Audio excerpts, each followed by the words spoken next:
Well, we're back. It's Friday. We've got our weekly podcast, and today I've got Ray Dooley with me. Ray Dooley.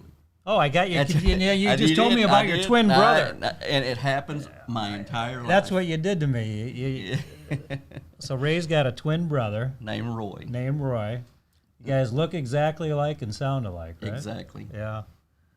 Well, Ray's here today. He is our latest highway angel. So I want to congratulate you, and we want the rest of the company to hear this story of why you're being recognized as a highway angel. You want to start off and let everyone know what happened out there? Well, I'd be glad to. But I would like to say one thing is I'm more humbled about this than anything else, and I appreciate the recognition. The thing is I'm more proud that I was able to take this woman from a dangerous situation and make sure she gets home safely. Yeah. And but I'll go ahead and start with the story. I'll have to refer back to the date because it's been a little bit further back. But let me just start. I'm not even going to bring up the date because I cannot remember what it was. I can tell you this. So, okay, May 1st is what it says. On May 1st, I was traveling eastbound on I-90. Okay. I was headed to Chicago. I was approximately 30 miles east of Billings, Montana. And it was a pitch dark night that night. There was no rain and there were stars out, but it was just really a dark night. Not any traffic, hardly any traffic on the highway. So I had my bright lights on. I was in the right-hand lane. And all of a sudden I noticed something which I watch for deers or stuff just so I can have a reaction. Mm-hmm. So I looked over and I thought it might have been an animal like a deer that kicking its legs up in the air. But as I got closer, I realized that that's human arms and hands waving out at me from the grassy area, but that's all I could see was arms and hands. Couldn't tell you if it was male, couldn't tell you if it was female. So by the time I stopped my truck, I'm about a half a mile up the road from where I noticed the individual waving their arms. I contacted the local sheriff department and asked the sheriff department, Bighorn Sheriff Department is who it was.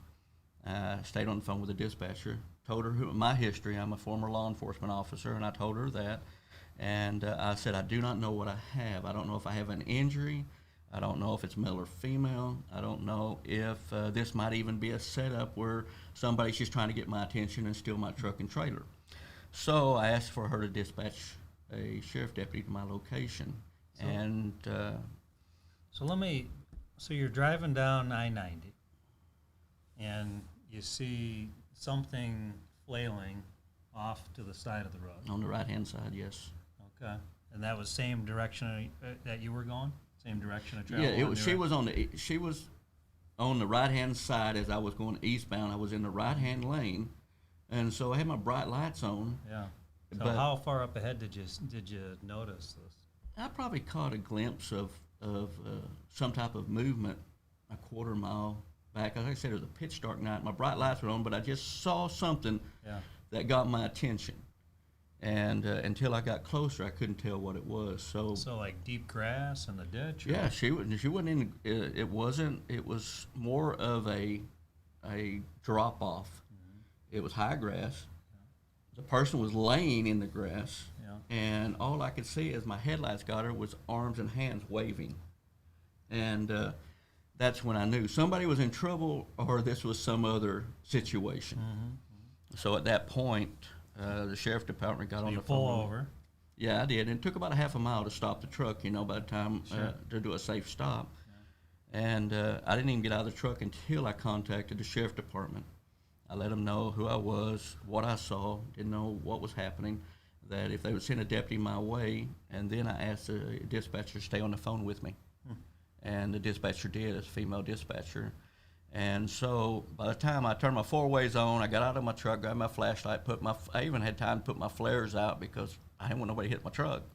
And when I started walking out there, I noticed at that time a white female, approximately 5'5", 180 pounds or so, walking my direction, wearing a white T-shirt and blue jeans. And I told, just like I told y'all, I also described the individual to the sheriff dispatcher. and she was limping and struggling to get up because we were walking uphill. She was walking uphill towards me. And I asked her immediately, I said, do you need an ambulance? I'm on the phone with dispatch right now. We can get an ambulance your direction. She says, I'm hurt, but I don't want an ambulance. And needless to say, I asked her what happened. And at that point, she described what happened. Said she was took a ride from a guy from Billings. Now, the woman has been drinking. Being my former law enforcement, I recognize that right off the bat and smelt the alcohol. She said that the guy pulled over the side of the road and literally kicked her out of the car. Jeez. And as she was getting out of the car, he literally took off, which caused her to drag and caused her to hurt her leg. And so she's told me she was laying in that grass for about 2 hours. Now, I'm believing at that time, if that was a 2-hour period, that she might have been a little bit more intoxicated at that time. She was probably hurting. She just needed to lay down and rest. And it's really a smart idea. She wasn't noticed by anybody, so if there was any bad intentions coming down the highway, they wouldn't have saw her. Fortunately, I was just put in the right place at the right time to stop and render aid. So the authorities then come? It took about 30 minutes for the deputies to show up. You got to realize in Montana that it's a big, wide open state. Oh, yeah. And we're 30 miles from east or west from any location, any city. No city lights, no nothing, just me and her out there in the middle of nowhere. And so I asked her if she needed a drink, water. I gave her a bottle of water.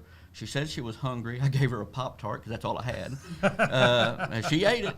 And I took one of my blankets that I had, little blankets you buy at the truck stop, and I used it to put around her shoulders. And because it was pretty nippy, about 40 degrees, I believe, that night, or somewhere in that neighborhood. So we talked. I explained who I was. I said, I'm here only to make sure that you get to a safe location, so take any fears out of your mind whatsoever. And that's when she told me that her father was a retired police officer from the Crow tribal nation. And said that she wished that her father would be able to meet me because I've been so nice to her. I said, well, I said, tell your father hello and thank him for his service. And the police officer showed up, or the sheriff deputy showed up. I explained the situation to him. I told him he needed to look into this a little further because I believe due to her assault of being pushed out of the car that something else might have happened. And from that point, I haven't heard anything else of what happened. But she was able to get into the patrol car and went on. Don't know if they went to the police department, went to the hospital, or went to her house. I don't have that information. At that point, I contacted our safety department and let them know that while I was on the side of the road, why I was there. Sure. And that was it. That's how the whole story ended. And I think you had mentioned since then you've had some interaction with her. Is that right? I found her on Facebook Facebook? about a week ago. Did you? Okay. And I did contact her on Facebook, message her on Facebook. I told her, I said, I'm the truck driver that helped you out there in Montana. I said, I know this is kind of weird. You're getting a Facebook message from somebody you don't know who it is. She actually had like 7 Facebook pages. So, I mean, I sent every one of them until I finally hit the right one. Okay. And she contacted me back. Did she? What'd she have to say? She thanked me. She just said, thank you. She was doing okay. Yeah, she was doing fine. And I asked her, I said, can I be a, what's the word, official Indian now? Or honorary. That's what I said. I said, tell your dad I wouldn't like to be an honorary Crow Indian. And she said, I'll check into that. Well, that was the end of our story, but that was my way of just trying to do a smile with her. Well, Ray, we thank you. Thank you for your service, not only to being a great humanitarian and going the extra mile here and helping this person out. But we thank you for your service, your law enforcement service, and we're really honored to have you a part of the organization. Such a fine person, a part of our organization, and we're honored to have you receive this award from the Truckload Carrier Association. Ironically, it was your brother Roy that nominated you, right? Well, I was just telling Roy about the story, and I didn't know anything about the Highway Angel Award. Yeah. I didn't know anything about it. Now, since I found out about it, I found out we've had a few Hirschbach employees that have been recognized, and I just think it's great. I know none of these drivers that have received this have gone out there to try to do this for some type of achievement. I believe that we have a very good group of truckers out there. We sure do. And that we're really a brotherhood. And I started driving in the 70s, back when we had 45-foot trailers. And I drove for 5 years for Kroger, well, actually Vandervoort Dairy out of Fort Worth, which was owned by Kroger grocery stores, delivering milk to South Texas. And did that for, like I said, 5 years, about 200,000 miles, all I drove with them. And then after that, I ended up becoming a police officer. Well, again, we thank you for your service to the law enforcement and your service to our fine industry here in trucking. So congratulations, and thank you so much. You're very welcome, Brad. Yeah. And I'm glad to be with your company. It's an awesome company. Well, we're thrilled to have you. Enjoy the 4th. Be safe out there. And for the rest of you, we'll just make this a brief podcast today. You know, we've got the 4th of July. I think I've got a 4th of July video that went out, but I'll just reiterate to everyone, be safe out there. There's going to be a lot of motorists out there on the road. There's a lot of construction out there. You'd agree? A lot of construction going out there. So, you know, be on high alert when you're out there operating. And if you're taking some time off with your friends and family, and enjoy your time off. You know, things are busy here at Hirschbach. There's a lot of activity going on, a lot of business. If you're under a load, you know, it's hot out there. Make sure that you're checking your reefer, you got fuel in it, so on and so forth. And also hydrate. Make sure they stay hydrated. That's a good point. And during this 4th of July, I would like to say one other thing. With my background in law enforcement, recently in Fort Worth, now I'm talking about this last week, there's been 3 shootings. Wow. On freeways. So drivers, people in cars, if you're out on your vacation trip, take that extra time. Let the aggressive drivers just go on by. Don't honk. Don't try to do anything, because one of the shootings was a motorcycle being aggressive, driving right through the middle of traffic.